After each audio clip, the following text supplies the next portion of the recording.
The W124 Mercedes 500e, once called the world's most perfect sedan. Hand-built by Porsche and going 0 to 60 miles an hour in 5.5 seconds, every inch of this car was engineered for perfection. Looking unlike anything else on the road when they debuted, but this one's been sitting untouched for 20 years, and today we're bringing it back to life. All right, guys, we just dropped off the 930 Turbo that we cleaned for our good friend Clark last week, and we figured while dropping this car off, we could pick up another barn find car that's really, really special. And it hasn't been cleaned in 20 years. And it's right behind this garage door right here.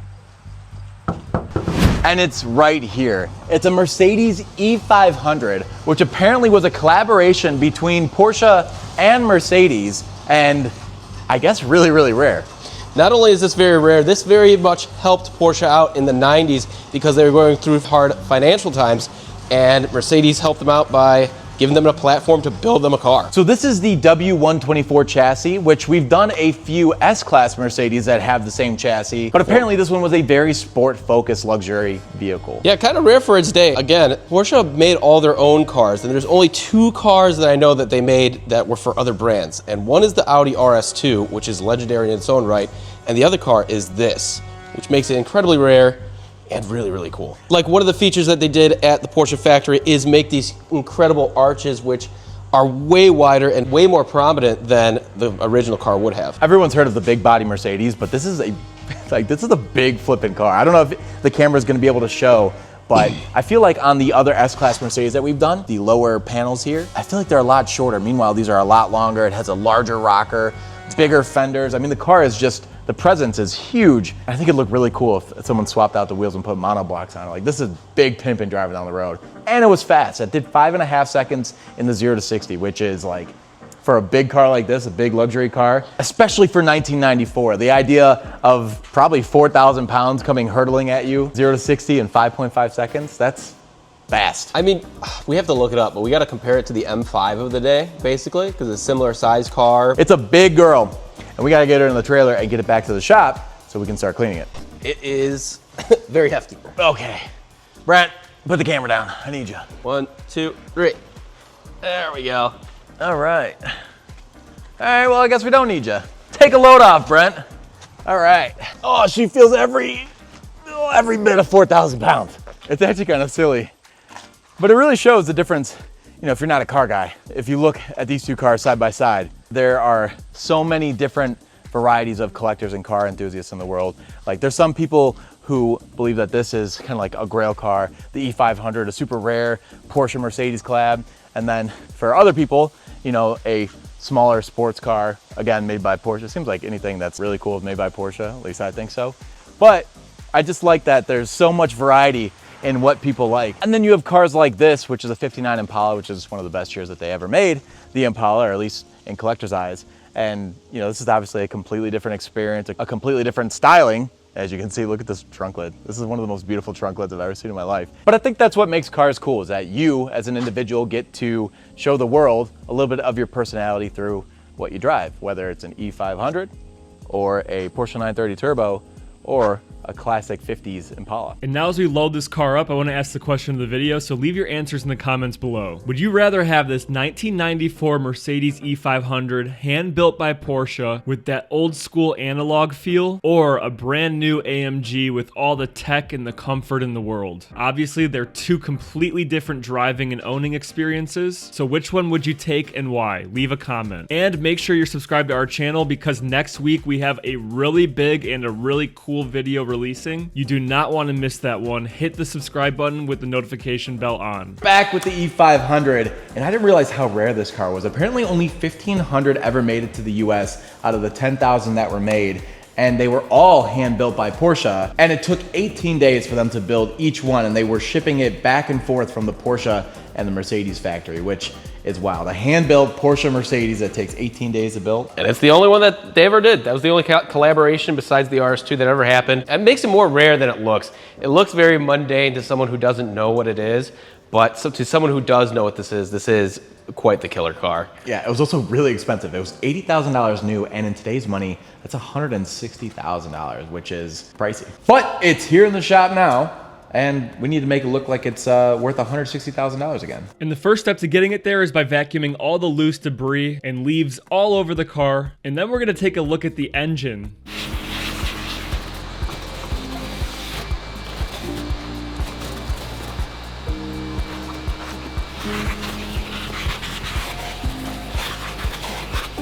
All right, Mike, now moving on to the engine bay, I guess my first question is, what is this engine, and did Porsche have any hand in actually building this? So I don't believe that they built the motor. I believe that they just transplanted it into this car. So the W124 was designed to have 4 cylinders and inline 6s in it. It was a much narrower car than they were traditionally making. So this V8 would not fit in here. It's a 5-liter V8 that makes 320 horsepower, and they sent this car to Porsche to not only widen out the frame to fit this motor in here, but they widened the whole car, and they didn't do this for no reason. They did this because they had upgrade suspension, so they needed all this room to widen this car so this all fit in here. None of this was done for looks. This was done for function, to put a big, powerful engine in this car that, although it looks big, because I know RJ was mentioning earlier how large this car is, would you believe it that this car is smaller than today's Honda Accord? Really? Yeah, this car is not only shorter in length, less wide, and less tall. It's actually closer to a Honda Civic of today. And how much horsepower did this car make, do you know? 322 horsepower, around 350 pound-foot of torque. That doesn't sound like a lot, but back then, it was monumental. That was what supercars were making. This thing was an absolute rocket, even though it only had a 4-speed automatic. And as you can see right in the middle of the windshield, we have one singular wiper. What's really cool about this one is it's an oscillating wiper, so like it doesn't just sweep, it kind of moves like this, and it covers, I think it's like 85% of the windshield. It actually does better than 2 wipers. And then what's funny, and I love this on old cars, Volvos and Mercedes, the little wipers for the headlights. It's something that obviously had to go away in time, but I always love when I see a car with headlight wipers. I think they're just so cool. What was the functionality of that? Like, did it really improve vision? 100%. 100%. If it was snowing outside and your headlights had snow on it and you hit those, it wiped the snow off your headlights. It does make sense. And actually, if you want to accompany you to the back of the car, speaking of snow on cars, I learned this from Jason Camisa. I watched his video on this car. Thank you so much for all the knowledge on how cool this car really is. Do you know why this has these big ribs in here? No. It's so that when this is covered in snow or if there's mud all over it, that you could still see and still use your blinker and lights and people could see you. Oh, that makes sense. That's really cool. Yeah. This car has a bunch of cool features and was revolutionary in its time. I'm talking about the W124, not just the E500, because almost all the sedans after this was produced were kind of based on this car a little bit, which is crazy. It is a revolutionary vehicle. Another thing I love about these old Mercedes is obviously the hoods that can go straight up. This is such an interesting and cool feature. Not only that, but to go back to this engine to really illustrate how powerful and how cool this was. Also hand built by Dejan Beličić. So if you're out there, thank you for building this car. But at the time, this car did have stiff competition. The Audi S4 was one of its competitors, as well as the BMW M5. But this car was not only more powerful, but faster than both of those cars. This engine was used in their Le Mans car of the time, which is the race car. Brent, so they had this engine that's 5-liter V8 with some turbo slapped on it. How much horsepower do you think it made? Originally 320. How much do you think it made in Le Mans? 400. More. 600. More. 800. Over 900 horsepower. And when they took the motors out of the cars after the race, these were so well built that they made more power after the race and had almost no wear. That's crazy. These things were nuts, and this is the reason this car is very special. Okay, for that reason, we did vacuum a bunch of leaves out of the windshield area, so I'm assuming there's probably more in the engine. Let's grab our leaf blower, blow out the engine bay, and then actually start washing the car before we clean the engine.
Moving on to the interior of this E500, and it is pretty much classic Mercedes in here, where it's very comfortable and very, very nice. These seats are a little bit more sporty, and one other interesting thing about this car specifically was to fit the exhaust system, they actually had to widen this out and move the seats farther apart. So this was a full-on performance car. They had to just modify it to make it that way. Now, it does have a bunch of interesting features being a high-up Mercedes. The headrests flop down when you're going to reverse so you can see outward, and there is a shade that goes up so you can not have a lot of sunlight inside your car. Now, I know that this is a big mess right now. Hopefully, I have all the pieces to place this back together before we finish the car, but I do have a question for you guys because I'm unsure of what this button does. There is a button right over here, and I could be mistaken, but it looks almost like a tire with chains on it for snow purpose, maybe? So if anybody knows what that is, please let us know down in the comments below. I'd love to learn more about this car. I think this thing is sweet. It is very, very moldy, especially these beautiful seats, which hopefully I can make look brand new. I'm not sure if these floor mats are custom or straight from Mercedes. You guys gotta let me know that too. Either way, they are super cool. You get in there and you know exactly what you're getting into. But with all that being said, I do have to get these seats out of here and get started on the carpet.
All right, guys, now it's time to polish the E500, and I have a ton of work ahead of me. Look at all those scratches. And the worst part is that this is actually a repainted car up until the rear quarters.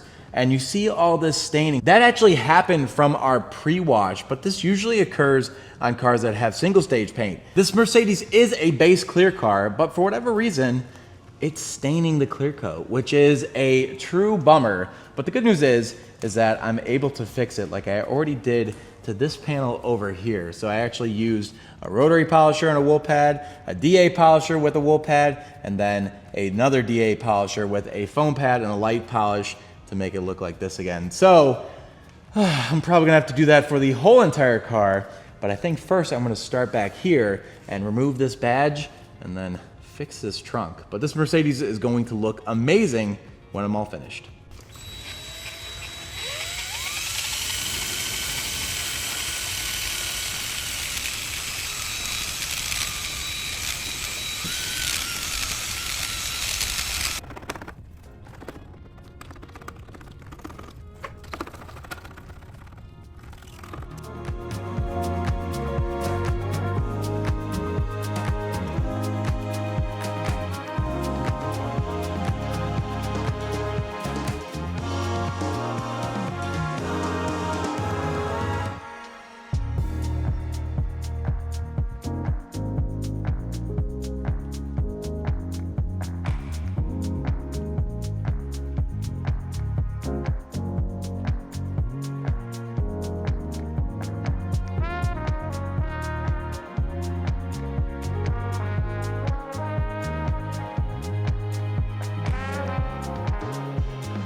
All right, guys, it is time to announce the winner of our 1965 Mustang. This giveaway was incredible. Thank you all so much for the support, but the winner has been chosen, and his name is Mark G from Bellevue, Washington.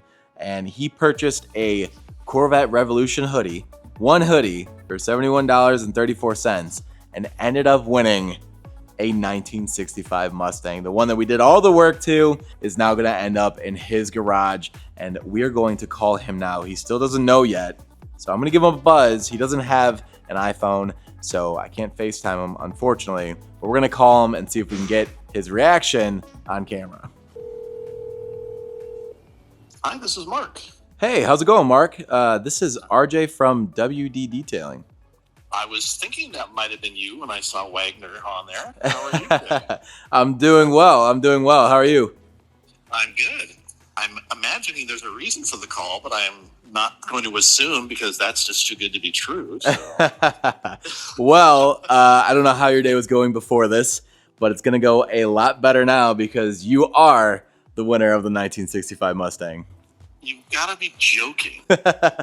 Nope. No, this is not a spam call. This is not a fake call. This is the real deal. You are the winner. Your entry was picked.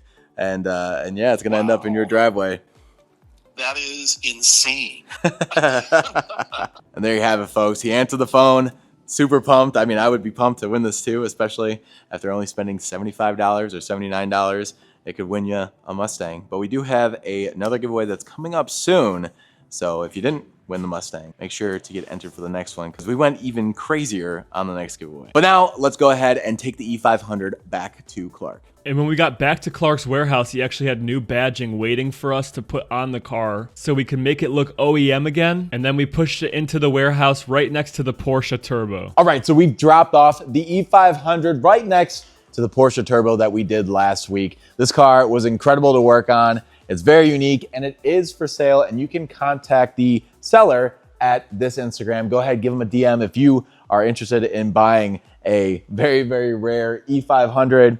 Again, such a cool car to work on. That's something that I'm very thankful that we get to do here at WD Detailing. I get to work on cars that otherwise I would never get to work on or let alone even see in person. So we're very thankful for that. And we're very thankful for you guys for watching our content. If you enjoyed it, give it a thumbs up. If you want to see more like it, hit subscribe. And we're going to see you next week with a really, really big video. So subscribe and stay tuned.